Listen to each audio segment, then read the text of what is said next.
Hey, yo, peace, peace. It's your man, No Judge, man. Coming right back at you. Some of that real talk, real fast, man. Hey, man. Somebody asked me a question, man. They wanted to know. They wanted to know how are we of man and how are we of God? And there's a there's a lot to that, but I'm gonna try to keep it as simple as possible. I'm gonna give you one of the doggone stories of this, or one of the truths of this. That's the better way of saying it. Um, Being that all of us come from the Most High, the very soul that dwells within all of us, that comes from this thing that man calls God itself. It is what it is.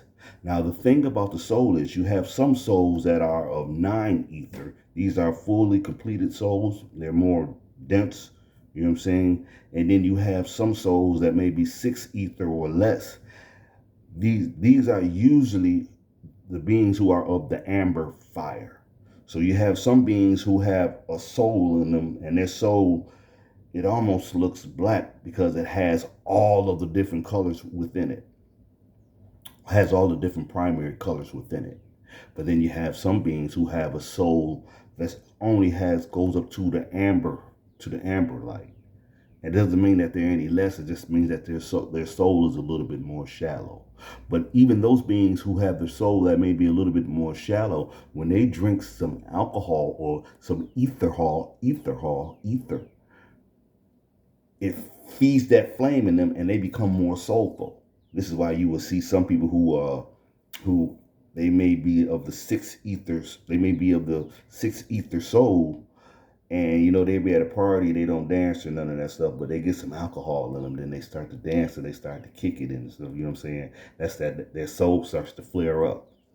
But anyway, that soul that dwells within, whether it be nine or whether it be six or less, that soul that dwells within is of God and is always going to be of God. That is that piece of God that you carry within. Time out.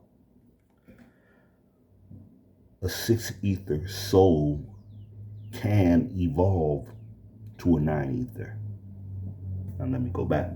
Okay, now anyway, the very essence of you is always going to be God. But this physical part of you is of man. Now, when I say of man, I am talking about there is a part of you, your physical part of you, this physical evolved from this earth. Even the etheric ones who came here to participate in the creation of this doggone planet, the ones who stayed here, as they stayed here, being that they were these heavily magnetic beings, they became more physical.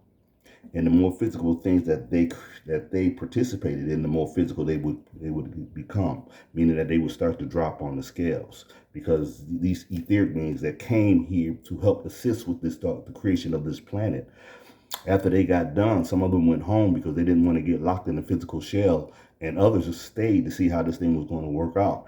And as they stayed, they were so heavily electromagnetic that they started gathering particles, and they started to become more physical. And as they became more physical, they still had the ability to shape and form themselves any way they wanted to. But man,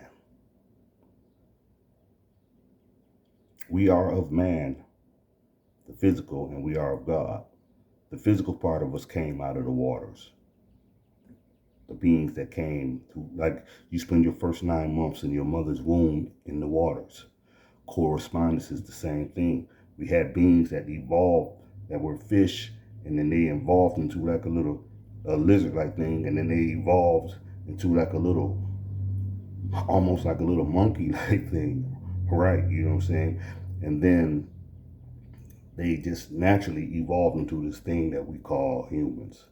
Now, dealing with the Anunnaki, because as we were evolving out in the waters, the Anunnaki came along at a time to where they manipulated some of these little beings, because we were small. The humans that evolved out of the waters, they weren't nothing but like about 3 or 4 feet.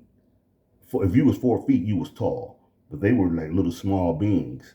Now, when these so-called Anunnakis came here, they manipulated the existence of those little small beings and made them to be something that they weren't probably supposed to be. But nevertheless, we're here now. But now let me tell you one thing. This is how you can, like I said, maybe I said this before. This is how you can tell the people who have 9 ether. The people who have the 9 ether soul normally have woolly hair. The people who have 6 ether souls, they usually have wavy or straight hair. Peace and blessings. We're all loved, and we are all good. I'm out.